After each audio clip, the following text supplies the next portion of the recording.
Thanks for listening to our Canvas implementation updates for the month of April. We will highlight important announcements that will be followed up with a series of email communication from the Office for Academic Innovation over the next month. eCampus will be operational at Texas A&M University until August 31st. After that date, faculty, staff, and students will not be able to access eCampus in any capacity. Please be on the lookout for email communication from the Office for Academic Innovation on detailed instructions and action items you will need to take if you wish to keep any content currently housed in eCampus. We are in the process of releasing summer and fall course shells. Summer shells will release the week of April 5th, and fall shells are on track to release the week of May 3rd. We have worked with the Faculty Senate to integrate the most recent updates to the minimum syllabus requirements, including changes to the COVID temporary addendum.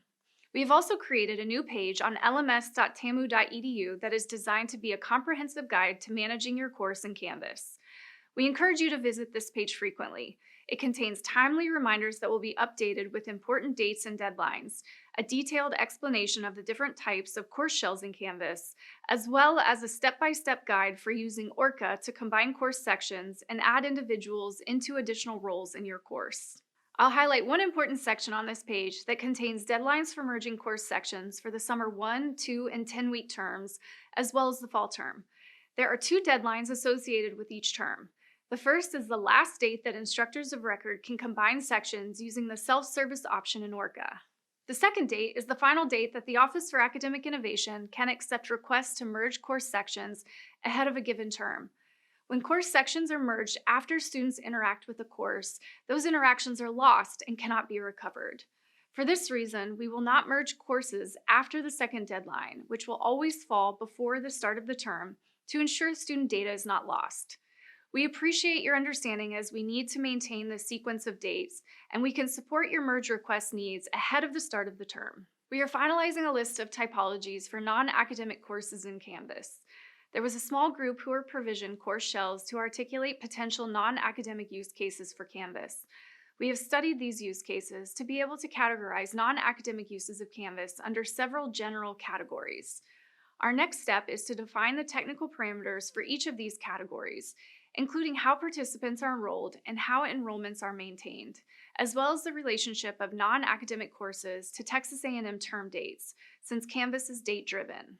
Once we have the technical pieces in place, we will engage the academic liaisons to identify a pilot in their respective school, college, or branch campus. We are aiming to conduct this pilot this summer, although it may not align with the start of the summer terms in early June. We will share more details with your academic liaisons over the next few weeks as pieces of this plan fall into place. Lastly, I'll provide an update on where we are with the LTI request process. The academic liaisons have submitted their top 5 highest priority third-party tools in rank order. We have consolidated the list and are in the process of doing a security and accessibility review on this list.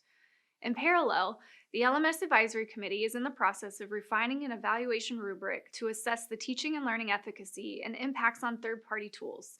Once this rubric is finalized, the LMS Advisory Committee will evaluate and score each of the third-party tools that pass the security and accessibility review based on the rubric. The LMS Advisory Committee will then put forward a recommendation to the LMS Executive Committee on a list of third-party tools to implement. At that point, a timeline will be assigned to viable third-party tools. This process will continue to evolve as we cycle through subsequent semesters and our Canvas implementation continues to mature. We received just over 700 service desk tickets for the month of March. 55% of tickets were related to Canvas. Our top Canvas ticket topics for the month of March were Orca, specific to Canvas Live and Development shells. There's information about Canvas shells on our new course management page, and the request process will transition to a self-service option in Orca in the future. We also received a number of Canvas tickets about the quizzes tool. Questions mainly were about using the quizzes tool and its associated settings. Most student experience challenges with the quizzes tool in Canvas were due to a web browser issue. For example, the web browser needed to be updated or cache and cookies cleared. For your Canvas and Orca support needs, please contact aihelp@tamu.edu. The Office for Academic Innovation is offering new training and support opportunities. Our first new offering is course migration consultations. If you need help importing your course content from eCampus to Canvas or from Canvas to Canvas, schedule a 45-minute one-on-one appointment with an LMS expert who can guide you through this process. Our second new offering is Fridays Live. Join our Fridays Live sessions where our training experts share best practices for building and organizing course content, creating assessments, and effectively using the gradebook. Our step-by-step sequential training webinar series is interactive and provides beginning-to-end support in using Canvas to build engaging student experiences. Virtual office hours continue to be offered for faculty, staff, and teaching assistants who need help with or have a question about online teaching best practices in eCampus, Canvas, or third-party tools. These one-on-one 15-minute sessions are designed to quickly answer questions or concerns through facilitated screen share. If you need further instructional designer migration help, we encourage you to try our new consultation or Fridays Live offerings. Lastly, I'd like to share two resources, one designed for faculty and staff and the other for students. Our LMS website now includes a Site Map tab. This is a dynamic table of contents for the LMS website. We hear all the time that there's so much information on the website that it can be difficult to navigate. We encourage you to check out this curated list of each and every section and subsection we have on our website. If you can't find what you're looking for, be sure to let us know and we can point you in the right direction or add it if it's missing.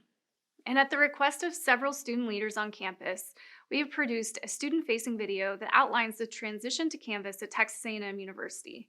Included in this video is a comprehensive list of the third-party tools currently integrated into Canvas, explained from the student experience perspective. Hover over the progress bar in YouTube at the bottom of the screen to jump to this section. We will work to produce more student-facing resources in consultation with student leaders on campus as we get ready for the fall semester to launch. Thank you for your continued support as we approach nearly the one-year point of implementing Canvas at Texas A&M University.